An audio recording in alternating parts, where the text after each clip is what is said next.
Tatlong Chinese fishing militia vessels at isang barko ng China Coast Guard ang pumalibot sa barko ng Philippine Coast Guard sa pinakahuling resupply mission sa Ayungin Shoal sa loob ng EEZ ng Pilipinas.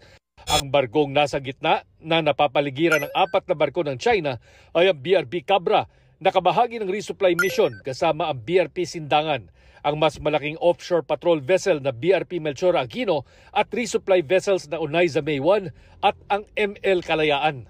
Nangyari ang pangaharang malapit na sa Ayungin Shoal pasado alas 7 ng umaga kanina. Ayon sa National Task Force on the West Philippine Sea, sa isang punto ginamitan pa raw ng Chinese Coast Guard ng water cannon ang ML Kalayaan.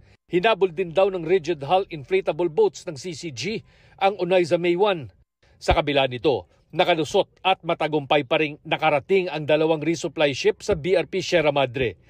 Kahit nasa loob ng exclusive economic zone ng Pilipinas ang Ayungin Shoal, ang ginigiit ng China Coast Guard, trespassing daw ang ginawa ng resupply ships ng Pilipinas dahil pumasok sa kanila raw katubigan.